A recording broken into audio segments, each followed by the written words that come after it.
In this particular scripture here, this is a conversation that was being taken place by the prophet Jeremiah and the king Zedekiah. So this is not the first interaction that these two had. In the previous chapter, it talks about how Jeremiah had received a word from the Lord, and he sent a message to the king. When he sent the message to the king, he told him that Babylon would come and take captive of his people. He is the king of Judah, and he's saying that you need to understand that God is saying that Babylon is coming to take siege of this place, and you must find yourself giving your life back to God. But it says that the king tore up the note and threw it in the fire. So this is the second interaction that these two had before. It talks about how the king was very disobedient to God's words, which came through Jeremiah. And he had put all of his trust in a place called Egypt. He said, if anybody comes up against me, I'm not going to use the source that I have, which is God, but I'm going to trust in the resource of Egypt and their horses and chariots to help me in the battle.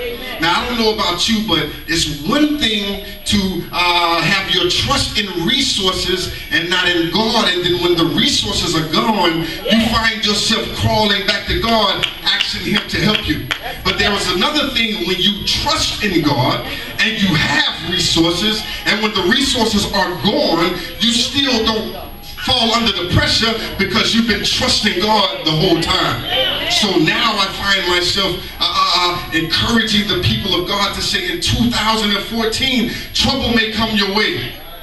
Trouble may come your way, but you got to find yourself understanding that you've got to make a decision in the midst of trouble. It's one thing, it's easy to make decisions when there is no pressure, but there's another thing when there's pressure on the line and you have to make a decision in the midst of trouble. I like what Mother said. She said it's not the pressure that's going to kill you, but it's your decision that's going to kill you. I know the pressure seems hard. I know the pressure seems a little tough, but that won't kill you. But the decision you make while you're in the pressure, the decision you make while you're in the trouble, the decision you make when your back is up against the wall, the decision you make when you don't know which way to go, that thing will kill you. Jeremiah, he was known for saying, hear ye the word of the Lord. He continuously said that. Hear ye the word of the Lord. So he was beckoning the people to understand, you've got to hear this word. But the people still had a decision to make whether they want to hear the word or not hear the word. The day you hear my voice, harden not your heart. Now, decide not to harden not your heart. Decide not to harden your heart. Decide to hear the word. Decide to embrace the word. Decide not to reject the word. I've been a certified lifeguard for many years, and I've saved many people in drowning water. And not once have I ever seen a drowning victim not reach their hand out to be saved by me. Oh no, they didn't never make the decision to say, I'm going to keep my hands down and continue to drown in this 9 feet water. They found themselves getting to the place where they said, my life is about to end right here. I'm going down and there's nothing else that can help me. The walls are too far away from me. There's nobody around me and I'm drowning and I cannot swim. And the only thing that's coming to me is a lifeguard. I don't know who I'm talking to in here today. You might think that you're not drowning because you're not literally in water. But if you look around and see your situation in your life and it's not in line with God, you're drowning. And a lifeguard is coming out to you right now with outstretched arms saying, come and grab me. And all you got to do is just make a decision. Let me move on here and get to divine. It was the king here now. He thought that Egypt was all powerful. Now, that's why he tore the letter up when it was brought to him by the prophet Jeremiah. Now, he put all his trust in Egypt. He said their power will help me. Now, he felt like that their knowledge in war would help him. Now, he felt like just their presence of Egypt would help him. Now, but I serve a divine God who's all powerful. powerful, omnipotent. He's omniscient. He knows all. And he's omnipresent. He's everywhere. So the knowledge of Egypt was not going to help him. But the knowledge of God and the power of God and the presence of God was the only thing that would get him out of the trouble that he's in. I don't know about you, but I call my God an all-purpose God.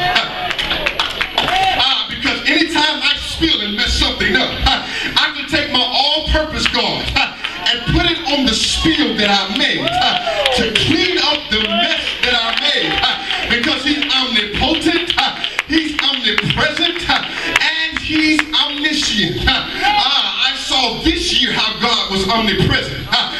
He said, Zach, it's January, and you're praying for me to do something for you this month.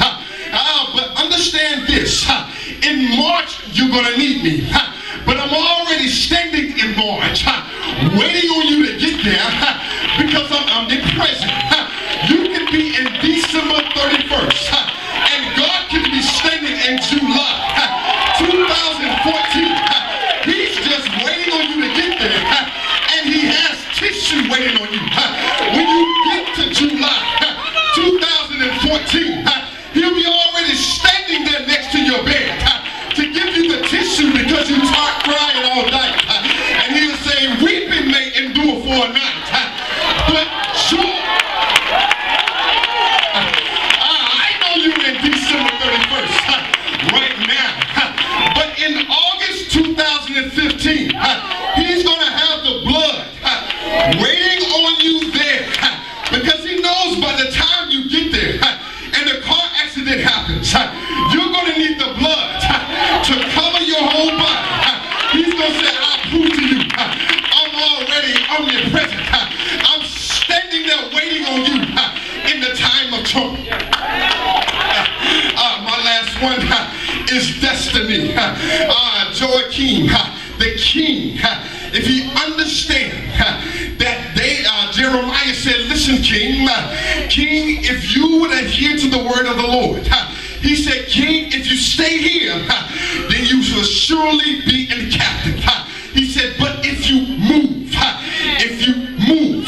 he said, your soul will surely be saved. I don't know who I'm talking to as I go to my seat. But if you stay in 2013, and stay in the mess that you did in 2013, if you stay in the mistakes that you made in 2013, if you stay in the setbacks that you came upon in 2013, you will not save yourself. But if you move into your destiny in 2014, God said you will save your soul. Somebody help me preach. It's 11:20 right now. Let somebody next to you know you've got 40 minutes till your destiny begins. You've got 40 minutes and then your destiny is going to begin. You've been praying all night, praying all year, weeping for your destiny to begin. But if you step up to the plate and understand that there's a decision that you've got to make, there's a divinity in God, and you got to be step up in your destiny, then God is going to bless you in 2014.